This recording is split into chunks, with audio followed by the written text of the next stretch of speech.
Hello बच्चों, let's read the following question.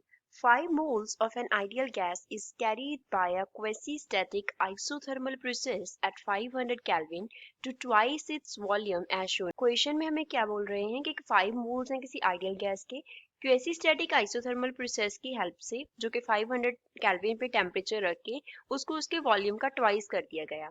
How much work was done by the gas along the path A B. जब A से B तक expansion होगा तो इस path के अलोंग कितना वर्क डन करेगा गैस, हमें वो फाइंड आउट करना है. वी ए इनिशियल वॉल्यूम है, बी बी फाइनल वॉल्यूम है. इसी तरीके से P A initial pressure and P B क्या है, फाइनल प्रेशर है. So here first of all we will talk about the key concept used in the question. इस question में क्या की कॉन्सेप्ट यूज हो रहा है. क्वेश्चन में बात कर रहे हैं क्वेसी स्टैटिक आइसोथर्मल प्रोसेस का. Quasi static isothermal process, isothermal process. अब यहाँ पे क्वेसी स्टैटिक का मीन्स क्या है, इतना स्टैटिक. स्टैटिक क्या होता है, रेस्ट पे. तो इतना रेस्ट पे कि हमें देखने को ऐसा लगे कि प्रोसेस हो ही नहीं रहा. तो हम क्या बोलेंगे कि वेरी स्मॉल चेंज हो रहा है, वेरी स्मॉल चेंज. इतना स्मॉल चेंज हो रहा है कि हमें लग रहा है कि जो प्रोसेस है वो कैसे है, रेस्ट पे है. मीन्स निग्लिजिबल चेंज है, निग्लिजिबल चेंज. बहुत ही स्मॉल स्टेप्स में जो चेंज है वो अक्कर करता है. प्रोसेस जो है वो रेस्ट पे अपीयर होता है. तो ऐसे हम बोलते हैं क्वेसी स्टैटिक प्रोसेस. अब बात करते हैं आइसोथर्मल का मीन्स क्या है. आइसो का मीन्स होता है, अब यहाँ पे आइसो का मीन्स क्या है, सिमिलर है. आइसो का मीन्स है सिमिलर.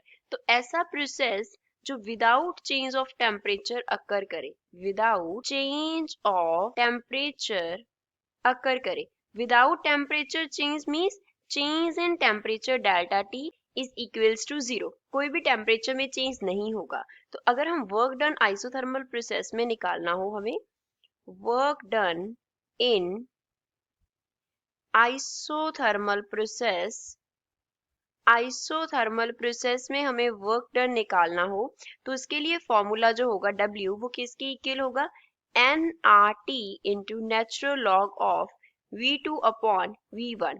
अब V2 अपॉन V1 तो हमें final and initial volume question में दिए हैं. T टेम्परेचर को डिनोट कर रहा है. T क्या डिनोट कर रहा है, टेम्परेचर को. जो N है वो रिप्रेजेंट करता है नंबर ऑफ मोल्स को, नंबर ऑफ मोल्स. R जो है वो कितना, वो क्या होता है, गैस कांस्टेंट होता है, गैस कांस्टेंट. एंड T जो है वो रिप्रेजेंट करता है टेम्परेचर को, T इज टेम्परेचर. अब टेम्परेचर का वैल्यू हमें दिया गया है 500 केल्विन. क्वेश्चन सॉल्व करते हैं. N का जो वैल्यू है, नंबर ऑफ मोल्स, वो कितने दिए गए हैं, 5 मोल्स दिए गए हैं हमें. R का जो वैल्यू होता है वो होता है 8.314. इसके यूनिट्स जो होते हैं वो होते हैं जाउल पर केल्विन पर मोल. नेक्स्ट टेम्परेचर T का जो वैल्यू है वो कितना दिया गया है, 500 केल्विन दिया गया है. अब इनिशियल वॉल्यूम जो V1 है वो मान लो V के इक्वल है. तो जो फाइनल वॉल्यूम है वो डबल कर दिया, दैट इज V2 कितना हो गया, 2V हो गया.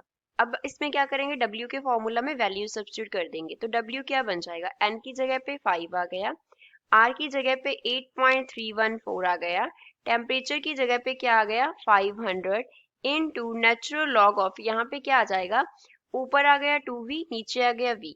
तो ये बन गया हमारे पास W is equals to 5 into 8.314 into 500 into natural log of. Natural log of 2 का जो वैल्यू होता है वो क्या होता है, 0.693. तो W का वैल्यू क्या आ गया, 5 multiply by 8.314 multiply by 500 multiply by natural log 2 का वैल्यू 0.693 होता है. यहाँ पे हमने यूज किया natural log of 2 is equals to 0.693. तो इन सारी टर्म्स को मल्टीप्लाई करेंगे तो W का वैल्यू बनेगा 14,404.005 एंड यूनिट्स क्या होंगे, जाउल होंगे.